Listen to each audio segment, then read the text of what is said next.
Bom dia, boa tarde, boa noite. Estamos mais uma vez aqui, diretamente do Estúdio Móvel, para continuarmos a leitura de um texto difícil. Qual é esse texto difícil? O mito de Prometeu e os desafios da Covid-19. Nós estamos no terceiro parágrafo, essa é a parte 4 do vídeo, né, da série. Eu tô lendo com calma, tô indo a fundo, a ideia é entrar na entranha do texto mesmo, né? Para mostrar para vocês como se lê um texto difícil. Então você para, você faz referência, você vai, volta, sai do texto, entra no texto de novo, traz alguma informação que você saiba. E assim você vai refletindo sobre as informações e lendo um texto difícil, destrinchando o texto, né? Mais do que isso, você vai guardando as informações de maneira organizada, né? Essa é a melhor coisa que a gente pode tirar dessa leitura, tá? Vou ler novamente. Então, nessa parte aqui, eu vou ler o parágrafo 3 e o 4. Vou terminar de ler o 3 e vou ler o 4. Dá até pra gente ler uma parte do 5. O 5 é grande, com certeza ele vai ter mais de um vídeo. Então, se der tempo aqui, lembra que eu estou tentando fazer isso, essa leitura, cada bloco, no máximo em 15 minutos, né? Para não ficar uma coisa muito maçante. Vou ler novamente aqui o parágrafo 3 e vou responder o desafio que eu deixei no vídeo passado, tá? Vamos lá. O homem contemporâneo falhou miseravelmente em seu próprio relacionamento com a natureza. Esse é o primeiro período, e esse período se relaciona diretamente com o parágrafo 2, o anterior. Obviamente, nem toda a humanidade adotou o mesmo comportamento. Então aqui ele vai começar a dividir a humanidade. Os principais autores do massacre fomos nós, ocidentais, a terra do pôr do sol, Europa, América do Norte e, nas últimas décadas, também os grupos sociais de elite de outros países não ocidentais. Por fim, cerca de 1 bilhão de pessoas em uma população mundial de 7,5 bilhões. Tá? Então, para ele, ocidental então tem que ficar claro aqui, tá? Ocidental para ele é Europa ocidental,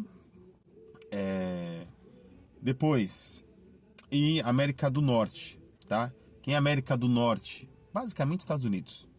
E aí ele está falando o seguinte, ele também cita elites, parte da elite de outros países. Tô lendo para baixo aqui porque eu estou lendo o texto, tá? Parte da elite de outros países não ocidentais. E esses países não ocidentais podem ser tanto aqueles do ocidente geográfico que ele não citou, por exemplo, o Brasil, né? A cultura do Brasil é notadamente ocidental. Mas ele não cita, nós não estamos para ele, né? Não somos ocidentais o suficiente para ele, ao que parece. E ele também não cita países da África, que são notadamente ocidentais também. Ele também não cita a América Central, mas ele cita parte da elite desses países, que pode ser desses países, quanto pode ser também dos países que são de fato orientais. Então, a pergunta foi, por que ele não cita orientais? Né? Ou melhor, qual é a posição? Dá para marcar, dá para usar esse fato para a gente sustentar a tese de que ele tem uma opinião? Sim, dá. Vejam, quando ele não cita orientais, né, como grandes poluidores, por que dá para sustentar uma tese? E aqui eu vou sair do texto, tá? Por que dá para sustentar essa tese? Porque se você for minimamente bem informado, você sabe que os orientais, sim, poluem. Tanto ou mais do que os ocidentais, tá? Na verdade está ali, tá? Não é tão diferente, não. Inclusive porque, até pela lógica, né? Se ele está considerando aqui que os ocidentais são 1 bilhão, cerca de 1 bilhão de pessoas, então os não ocidentais seriam 6,5 bilhões. E é pouco lógico você pensar que 6,5 bilhões de pessoas poluem muito menos do que apenas 1 bilhão, aproximadamente, que ele chama de ocidental. E aqui eu cito 3 fatos para isso, para sustentar essa tese. Tese minha, tá? De que ele tem uma opinião. Fato número 1. Durante toda a União Soviética, o período que a União Soviética existiu, houve vários testes nucleares, sobretudo mais no Oriente mesmo, lá na parte da Sibéria, ali da Rússia, né? Testes nucleares, tá? Assim como houve aqui também no Ocidente. testes nucleares que poluíram muito, muito mesmo. Nós temos ainda, para sustentar essa tese, né, de que os orientais poluem quase tanto, ou na mesma proporção que os ocidentais, você tem o desastre de Chernobyl, né? Ah, mas você pode considerar que a Ucrânia seja ocidental? Então, naquele momento ali na década de 80, quando ela fazia ainda parte, 86 se eu não me engano, que ela fazia parte ainda da União Soviética, você não pode falar que ela é ocidental. Pode falar que ela é oriental? Também é complicado, mas com certeza não é ocidental. Ainda hoje não é, né? Tanto é que você tem a guerra lá acontecendo e muito da guerra tem essa camada, né, do que é ocidental, do que é não ocidental, do que é russo, né? Mas certamente não é um país completamente ocidental. Então, a Rússia ali, ou no caso a Ucrânia, ela entra nessa categoria que o próprio autor tá criando de países não ocidentais. E ali teve muita poluição. Você tem uma cidade inteira, né, que não pode ser mais habitada durante séculos. Você tem partes da Sibéria que também teve testes nucleares. Ah, então você está falando que a antiga União Soviética era bonzinha, boazinha ou má, e o Ocidente é bom? Não. Não. Não. Não encare o texto com essas, como é que eu posso dizer, categorias, porque você vai errar. Vai errar feio. Você vai comprar a ideia, inclusive, do autor aqui. O meu objetivo aqui é justamente te tirar dessa armadilha, fazer com que você não caia nessa armadilha, tá? Não se trata de chamar um lado, considerar um lado bom ou um lado ruim. Se trata de você ler o texto como um todo e entender que você, leitor, não tem que ter um lado, tá? Se você cair na dele mesmo que você tenha um lado, nós sempre temos um lado, sempre temos uma preferência. Mas quando você está lendo o texto, naquele momento você vai suspender o máximo possível a sua opinião e vai olhar para a dele, porque é a dele que importa aqui, tá? Ele mostrou que tem uma opinião. Por quê? Porque quando ele cita que somente 1 bilhão de pessoas é o grande responsável, são os grandes responsáveis pelo massacre que a humanidade tem feito, né, vem feito ao longo do tempo contra a natureza, pelo menos segundo ele desde o início do século XX, se você olhar só 1 bilhão, não. Só os ocidentais? Não. Notadamente, objetivamente, os orientais também participaram, ou pelo menos os não ocidentais, também participaram desse massacre. Tá? União Soviética com testes nucleares e outras coisas, mas vamos ficar no teste nuclear aqui só para dar um grande fato. Tá, que outro país que não é ocidental pode ter participado grandemente desse massacre? Índia. Basta você ver, para quem já viu o filme Quem Quer Ser um Milionário, você tem uma ideia, uma boa noção ali de como as condições sanitárias da Índia são precárias, para dizer o mínimo, né? Ou naquele momento era precária. Hoje está com certeza melhor do que antes, mas longe de ser o ideal. A Índia é um país com graves problemas, por exemplo, de saneamento básico. A Índia é um país que teve que investir, por exemplo, em tecnologia aeroespacial, exploração aeroespacial, para lançar satélite e saber onde ela podia plantar, onde a água não era contaminada. Ou, aliás, onde havia água limpa, lençóis freáticos via satélite. Porque eles estavam com um problema sério de água, de acesso à água. Porque hoje, a Índia, inclusive, é o país mais populoso do mundo. Passou de 1,5 bilhão de pessoas. E 1,5 bilhão de pessoas é uma pressão, exercem uma pressão em recursos naturais, né, que é imensurável. Então, a Índia polui muito. Então, um território bastante poluído. Rios bastante poluídos. E problemas com saneamento básico gravíssimos. Tá? Então, a Índia também é um país, é um continente indiano, né? É um país que tem só você pensar aqui na Índia, você tem uma proporção de território parecida com a do Brasil, só que eles têm... Onde tem um brasileiro, vai ter, em média, mais de 7 indianos, se você for pegar a mesma proporção, né? Nós temos por volta de 200 milhões de pessoas, eles têm por volta de 1,6 bilhão. 7 não, 8 pessoas, né? 8 pessoas. Já dá para entender que o problema de poluição lá é grave, né? E outro país que agora sim é oriental para todos os gostos possíveis e imagináveis, para todo, de qualquer ângulo que você veja, eles são orientais, que é a China.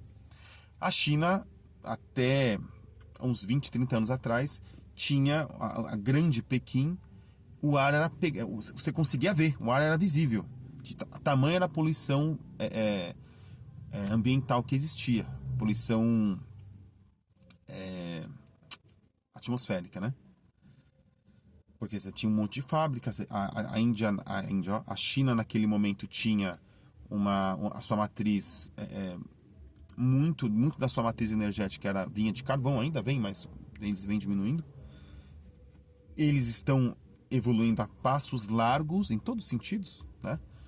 Todos os sentidos que você possa imaginar, eles estão evoluindo, inclusive na questão ambiental, mas ao longo do tempo eles poluíram muito, muito. Eles ainda são o segundo maior país, o segundo maior poluidor do mundo, né? Atrás somente dos Estados Unidos. Mas vejam, eles poluem na mesma ordem de grandeza, entende? Então não dá para falar que os orientais não poluem. Não dá para falar que os ocidentais são os grandes responsáveis pela poluição que existe no mundo. Os orientais também. E aqui eu não estou fazendo juízo de valor, tá? Veja, eu como analista, eu estou analisando o texto, tá? E eu como uma pessoa minimamente informada sei que os orientais também poluem na mesma proporção ou numa proporção muito próxima à dos ocidentais. Então, omitir esses fatos mostra que, primeiro, né, dá pra gente pensar, pensa o seguinte, dá pra pensar que o autor não sabe desses fatos? É muito difícil,